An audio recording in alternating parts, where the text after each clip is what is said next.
Everything you were taught about money is a lie. And in today's episode, I'm going to share with you 10 ways that the system is rigged against you. Hi, I'm Tracy from the Money Boss Show. I'm here to help you step into your personal power, make more money, and build your dream life. So, buckle up. The truth about money 10 ways the matrix keeps you broke. Number one, let's dive right in. You're taught to trade time for money. When we go to school, we are conditioned to be a worker. 9 to 5, clock in, clock out, do as told. Here is the thing. If you're an individual watching the Money Boss show, you probably want to make a lot of money. Good for you. But no matter how much money you make, if you are exchanging your hour for money 1 to 1, it is not scalable. And even if you are a lawyer, which makes really good money, or a neurosurgeon, you're going to be exchanging your time for higher money, but eventually your hours max out because we have to sleep, eat, have a life, that kind of thing.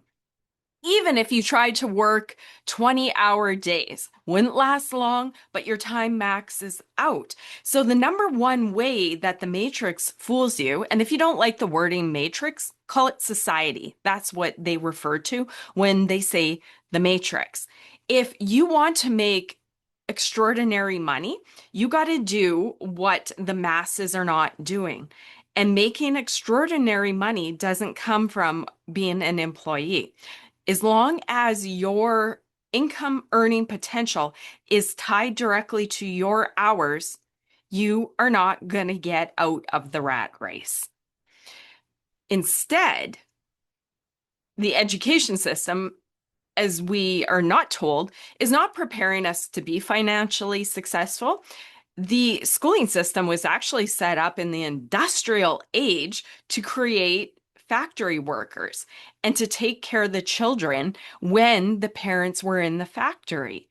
So, as much as we think we're going to school to get this great education, going to university, and it's setting us up for success, yes, it is, as long as you want to be an employee with a job just over broke, then you're going to be fine.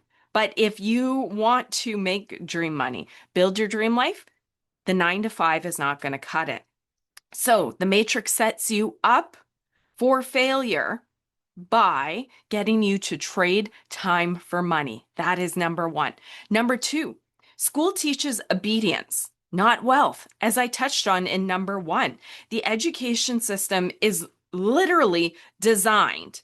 It was created to create factory workers. So people that can show up on time, leave on time, clock in, clock out, obey orders, not buck the system, just be a reliable, dependable employee. Again, if you want to be an employee, that's great. Not everybody wants to make good money. Not everybody wants to work for themselves. Some people have a calling, like teaching, like being a doctor. That has to operate within the matrix system. But I assume that's not you. So if you want, again, results that are different than the masses, then everybody you know, probably makes sense that you need to do something a little bit differently than what they're training the masses to do. If you always do what you've always done, you'll always get what you've always got. So when you look at the school system and it teaches obedience, clock in, clock out, raise your hand, listen, obey, take orders, don't question, fill your role, don't be a problem, be eager, be keen, try and get a raise. This is where people have a hard time breaking out of the system because we're also taught by the schooling system to be right, to be correct. Remember when you did a math equation or a teacher asked you for an answer and you didn't know and you felt shame and you were embarrassed and then you're like, oh my God, I'm never doing that again? That whole system, of course, I guess is necessary for creating obedient workers for society to function. But you literally need to uncode yourself from everything you learned about in the school system. You can't, number one, trade your time for money. Two, you cannot follow a system that is designed to create good employees and expect to be a high income earner building a company. They don't teach financial literacy, entrepreneurship, investing, or how money really works. Why? You would think in all those hours that we spend in the school system, they have enough time to teach us a lot about money. And we all know the more time that you spend on a subject material, the better you get with something. So instead of many of the courses, you guys have heard me before, instead of geometry or algebra, maybe we could have learned budgeting. Maybe we could have learned the effects of compound interest. Maybe we could have learned the devastating effects of interest on debt, credit cards, let alone investing in business plans. I mean, that's above and beyond. But the basics of finance? I think some of the schools may teach it now, but not to the extent that it matters to our life. So, school teaches obedience, not wealth. You are there to be conditioned to be an employee, to fit in the rat race, stay in the rat race, and be a productive member of the rat race. Number two, school teaches obedience, not wealth. Number three, I'm gonna make some people mad with this one. Debt is marketed as normal.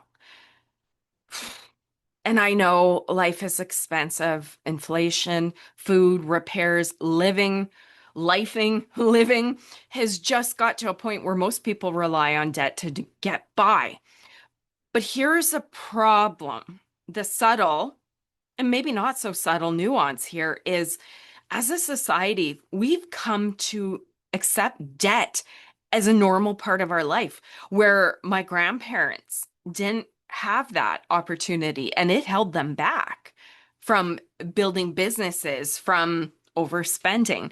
But they didn't have the ability to use debt for good or for bad. And then my parents came along, and then credit card debt and easy loans were starting to come about. And then debt became a normal thing. MTV started doing these videos with all these people in nice cars doing their thing. Social media came along, and here we started seeing people live in a big life. And then we realized that we had a credit card, or that credit card that came in the mail the next week after we see somebody living a beautiful family life on the lake on their yacht, or buying all these toys. The credit card comes in the mail and we're like, 5 grand, 10 grand, 15 grand, I can have a boat. They gave this to me. So that means it's obviously great for me, right? Debt has become a normal part of society. And I'm going to be thrown under the bus for saying this, but debt is bad. Disclaimer, if you're using debt to create a business that generates revenue or purchasing revenue generating assets, debt is a tool to be leveraged if you have a strategic plan. But if you have any form of loan or credit card or remortgaging because of credit card debt, this is bad. And I don't mean to judge because I know everybody's doing what they need to do to get by in today's day and age. But instead of looking at debt as an, oh, emergency, like we put that in the drawer, and if the vehicle breaks down, then we use it in an emergency. Credit cards have become an extension of our wage. But the problem is, if we're living paycheck to paycheck and extending our buying power through debt, where's that extra money coming from? If we're already living paycheck to paycheck, who's paying off that debt? We don't. We rack up interest, we have to remortgage, and we get ourselves in a cycle of consumer debt that keeps us stuck, broke, and in the rat race. When, if we see debt for what it is, emergency to be paid off, not an extension of our wage to buy every single thing we want because that looks good and there's so many temptations. I know. If we use debt in emergency and to create a business that generates money to buy revenue generating assets like real estate that you rent out and you get a loan. That is debt that creates assets, income, right? So debt is marketed as normal. That is number 3. It has become so common in society that everybody just spends. Like, it's an extension of our wallet. It's an extension of our paycheck that puts us as I hate to say it, you just further become entrenched in the rat race. And if you're here and you want to live life on your own terms, create a business, make an impact, build the life of your dreams, the number one thing to take control of is your money, a budget, not consumer debt, getting control of your money. That is the basis of becoming a money boss. So number 3, debt is marketed as normal. Number 4, scarcity programming runs deep. And this is almost as on purpose as number 3. They make debt look normal and get you to accept it as normal. When it's not, it should be emergency or for revenue generating assets. But the thing is, everywhere you look, you're going to hear, see, feel scarcity.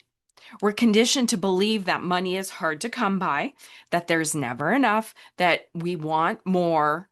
And if we want more, we're greedy. We're conditioned this way from the school system, from society, from the news, from movies, from what else? The movies. I mean, if we look at that, that is one of the mechanisms that condition us to debt. Look at the villain, the bad guy in every single movie. He's the rich guy. It's never the poor guy. Why would they do that? Because here's the thing. Yeah, you can be a bad person with money, but you can be a bad person with no money. But here's the thing. The rich people are often the ones that make the biggest impact in society, build the companies that create employment, that make change, that help society evolve. So why in every single movie is the villain the bad guy? Because they want you to hate rich people.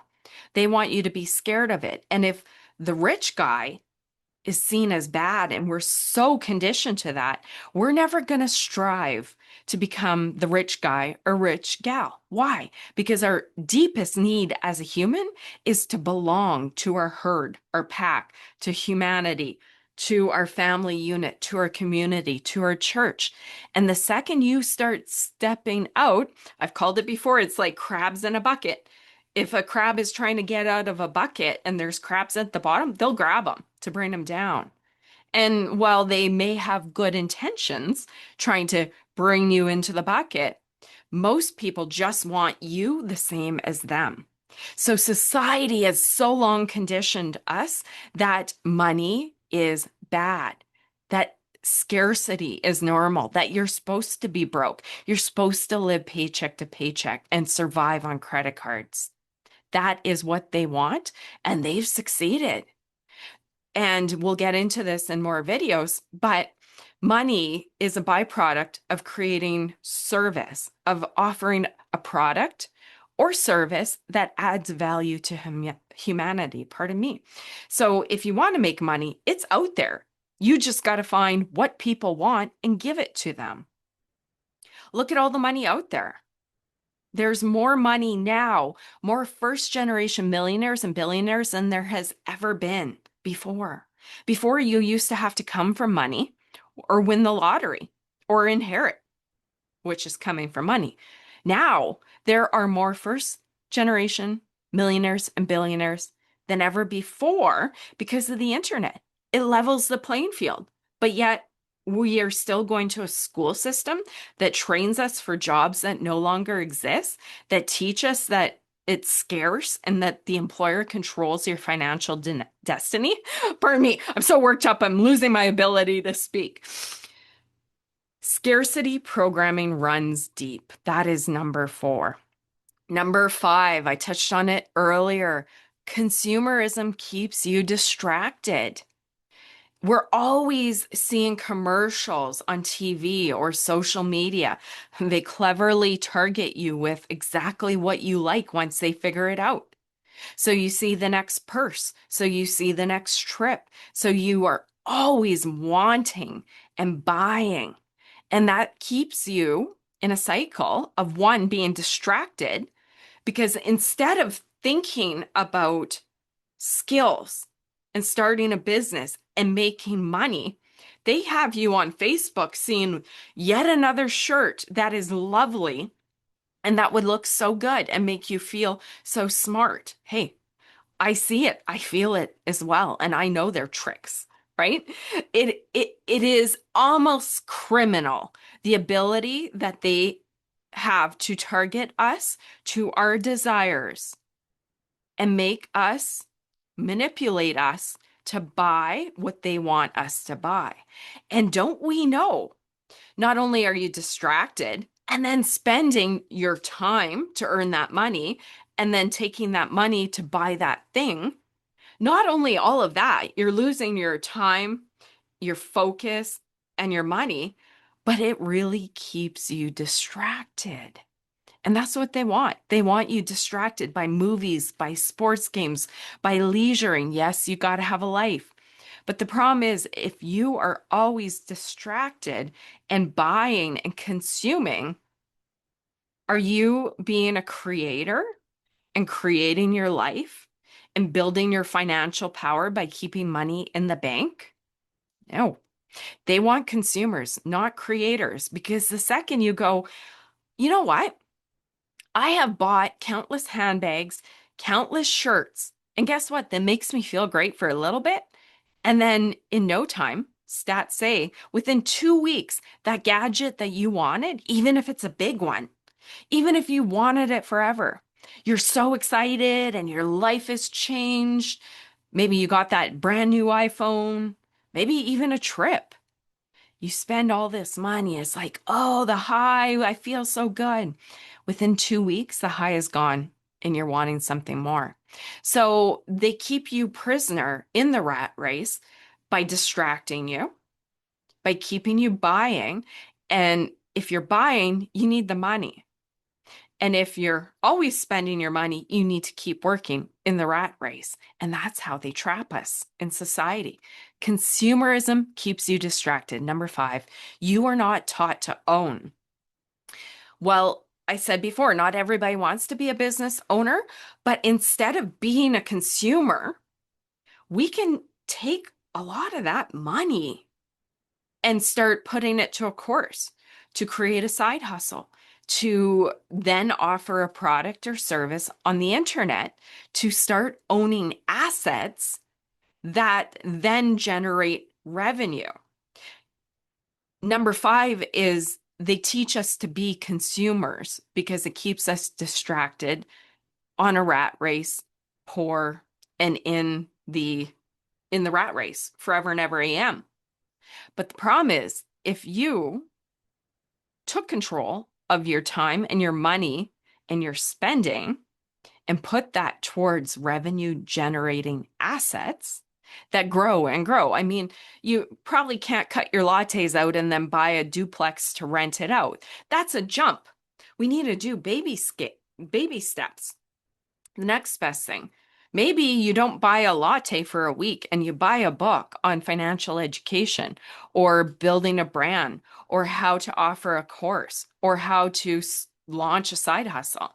And then you do that and you use the free tools of the internet to generate a platform and you post and you build a following, then you offer a product and then you start selling. And then you can scale it. And then all of a sudden you have this extra income and you're still going to your job.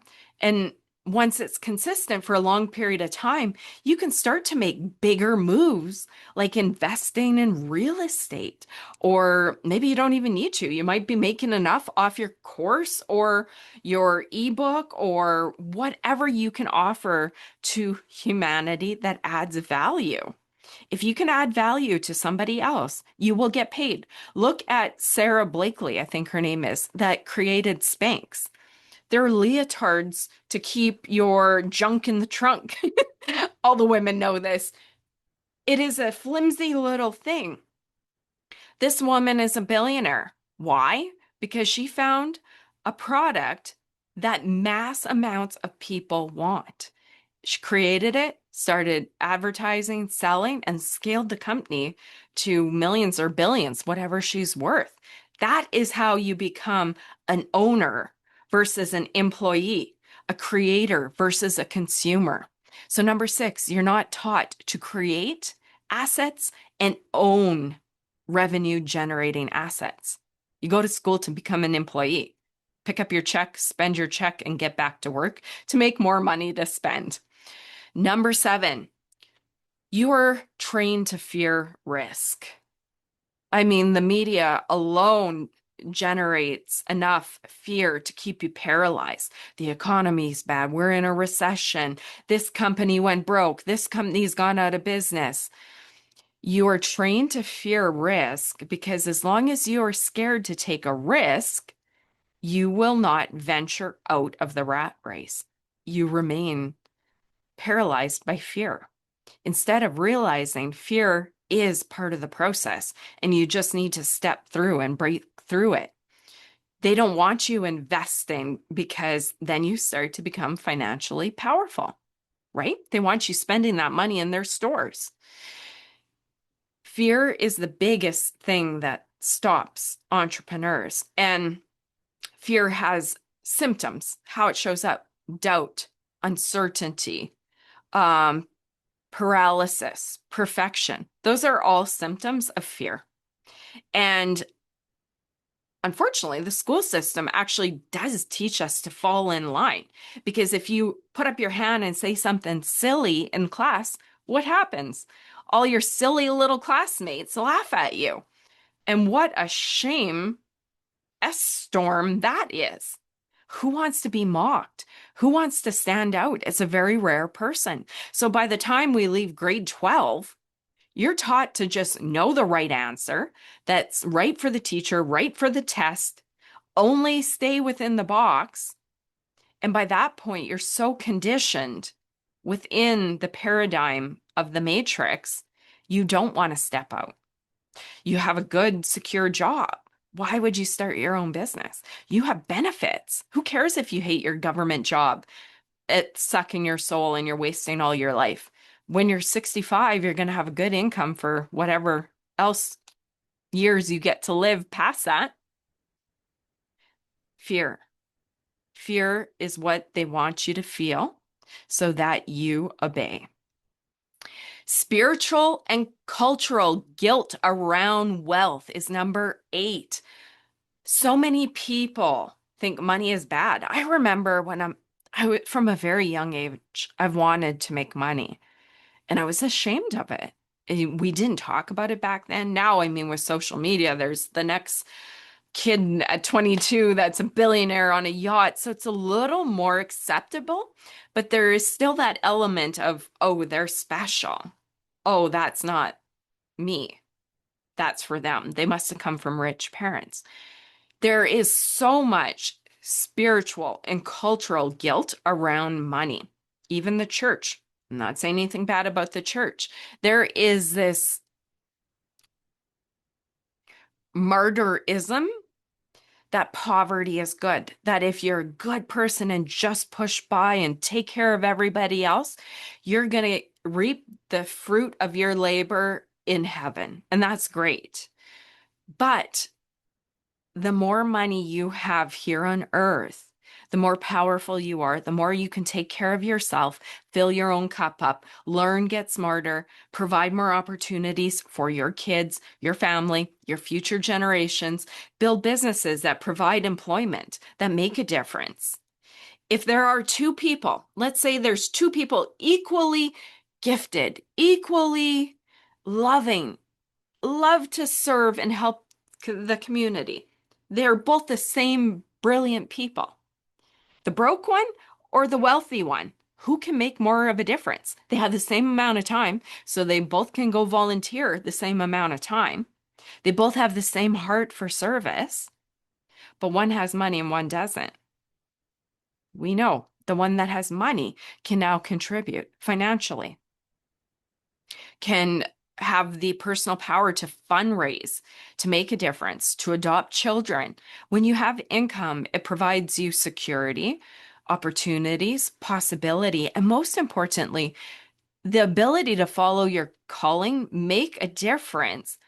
But then when you get to the peak of it all, is make a difference for your fellow man and woman, mankind, womankind, people kind. You know what I mean. So there is huge spiritual and cultural guilt around wealth. And one of the ones I'm going to go into, it was burning hot this morning right before I recorded this, and I almost recorded that one instead of this one, but we'll save it probably for the next one. I am so tired of the spiritual wording around money. It is literally not helpful, and it's designed to keep people as victims in that perpetual cycle of healing, of needing gurus, of needing this. Money is very simple. It really is. Do you have conditioning and limiting beliefs? Do you have a lack of knowledge? Yes, likely you do if you're not making your amount of dream money that you want. Do you have money wounds, generational trauma, or generational curses? No. I absolutely cannot handle that wording. That'll be a personality thing, I imagine. To me, that just puts you in a victim mode. Where is the finish line? Money wounds. What is your money wound? Did like that $100 bill stab you? I don't get it. I'll save this for the next video. Anything that conditions you to believe that you have a curse, a trauma. Yes, there's trauma. My goodness, people have suffered trauma. But I don't love when that wording is put onto money because it makes you a victim, just like society wants you to be, and it keeps you stuck on healing. And again, where's your focus? It's like, oh, I have a money wound. I'm sixth generation welfare. I gotta figure out how to fix this money wound. Well, how do you know when the money wound is fixed? Because forever and ever, you're going to be bouncing against your money game. So instead of working on financial knowledge, improving your skills, figuring out how to make money, they have your eye off the ball again on healing. You can only focus on one thing at one time, right? That's it. You can only hold one thought. So if you're like, oh, I have a money wound, and I don't mean to mock anybody, I think there's helpful work, and that wording brings in certain people to help them work on it. So if it resonates, then go with it. But it keeps people as perpetual victims because there is no finish line to when you're healed, when that money wound is healed. And how do you know when that generational curse is gone? When you've made it and you've become wealthy. But the problem is you're probably not going to become wealthy because you're too busy trying to fix this curse and these healing of wounds that you can't measure. Money is pretty simple. Figure out how to offer a product or service, whether that's your time in a job or in a business, and offer it to people. Offer your time to a job, you get money.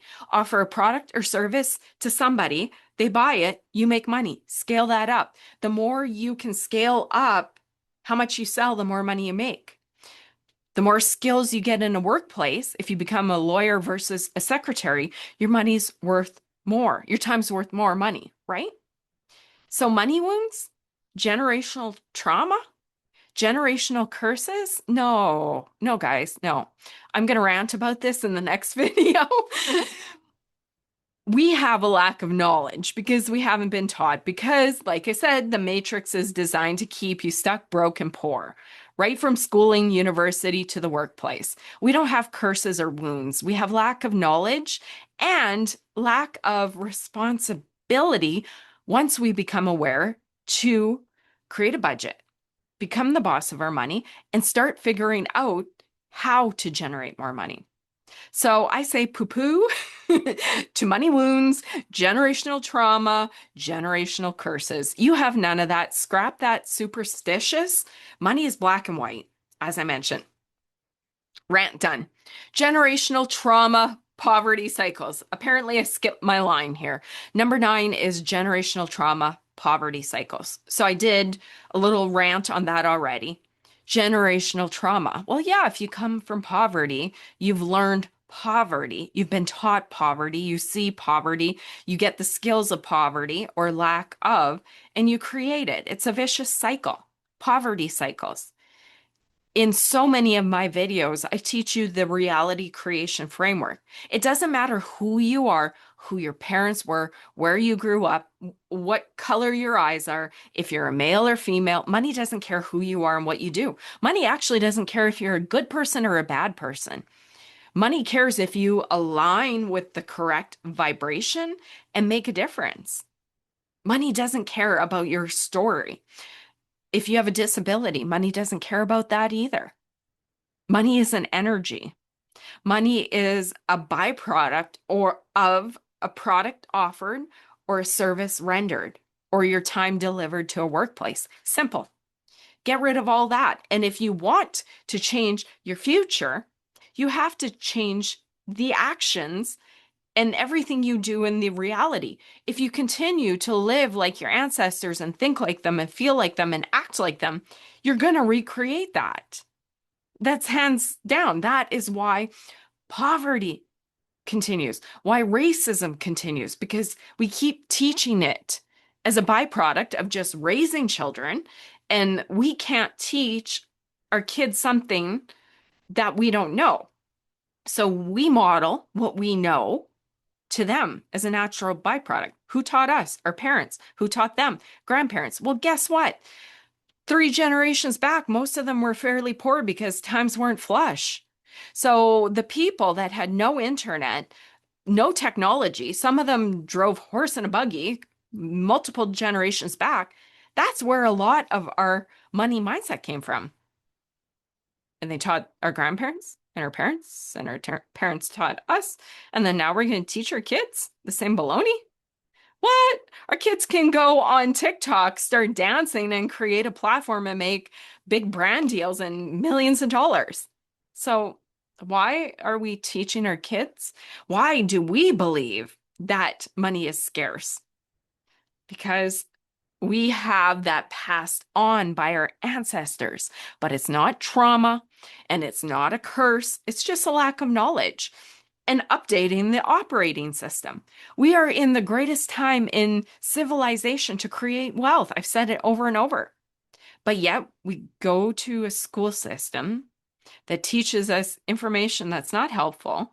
Then we go to a university that's vastly outdated by the time you get into the workplace to be trained to become an employee with a job just over broke.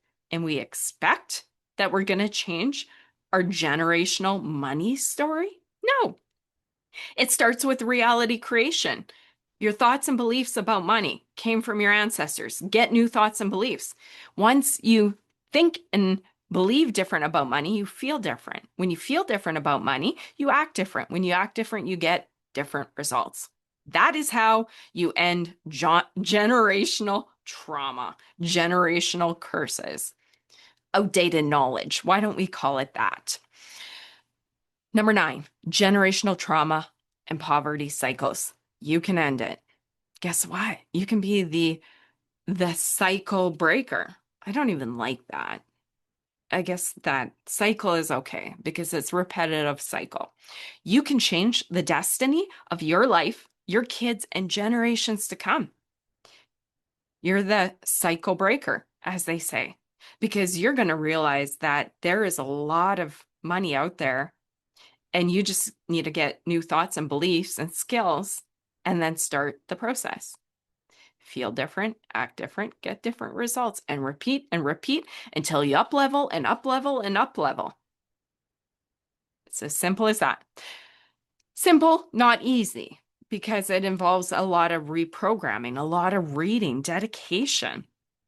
You know, people will spend more time pardon me. Deep breath, I get passionate. People will spend more time researching their annual holiday than they will learning about money. Isn't that insane? People will spend more time watching Love on the Island. I don't know what any of these shows are, and being so invested in the lives of these fictional characters that they get so distracted that they forget to live their own life and be the boss. If you take all that time that you use to focus on leisure or programs or this, if you take your money that you give to all these companies and start investing it in you, your biggest asset, to learn and get new knowledge and new skills, you'll start to act different and then you'll get different results. Number 10, money is hidden behind complexity. If you know me, I try and simplify it. Yes, there are metaphysical things that I say sprinkle on top when we are starting to do the right things, think and believe, feel, and act differently. We can't just sit on the couch, meditate, and depend on the law of attraction to bring us a Ferrari. It doesn't work that way. I mean, maybe like 0.00000% of the time, but usually you got to like enter a draw to win the Ferrari or start a company or marry a rich man or woman. You got to do something to get the result, whether you try and inherit or be a gold digger or create your own business. What people miss with the law of attraction, law of assumption, is the law of action, which is probably the most important. To create in this dimension, the third dimension, they call it, to create on planet Earth, you don't get to think about it and it pops out. We're not the Jetsons yet. If you think of something, you need to hold that on your mind as your goal, like a GPS. I want a Ferrari. And then you're like, okay, well, how can I get a Ferrari? Okay, I'm going to become the best salesman and start going through all these companies and become a high earner salesperson. Or you start a company and then you get your Ferrari. You don't think it and attract it. You think it, you hold the vision, and then you get the boots on the ground and work for it. So money is hidden behind complexity. And honestly, I've always said money is one of the simplest things. It's not easy because there's working pieces, but money is one of the simplest things when you compare it to people, like human relations, being in relationships, managing staff, having children. All of these things that we have to do in life, money is pretty simple. How much do you make? How much do you spend? If you spend more than you make, you go down.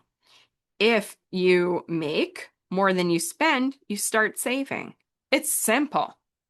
If you want to get more money in your job, get more skills to get a promotion, get a higher paid job by adding more value to the marketplace. You can't be the same person with the same skills and expect a radically different paycheck. It just doesn't work that way. I wish somebody would have told me this in university. I had to learn it the hard way. Money is hidden behind complexity. And we sometimes think, well, men are better. I remember thinking that men handled the money. I'm like, what? More than anything, your personality type would affect your ability to handle money more than your gender. We do have different personalities, and that's not an excuse. You need the awareness. You might be a spender or a saver. Those two people are legitly different people. It's not man is great with money and woman is not, like so many people are led to believe. It's no, what is your money DNA? I talk about that in the Sacred Money Archetypes teachings that I do and the mini course that we have. But more than anything, like get rid of that. If women weren't able to make a lot of money, why are there millionaire and billionaire women? So if they did it, women must be able to, right? I don't like that gender stuff. Your eye color, your ability, any of that. If somebody like you, insert your limiting belief. I'll say the woman one because I'm a female.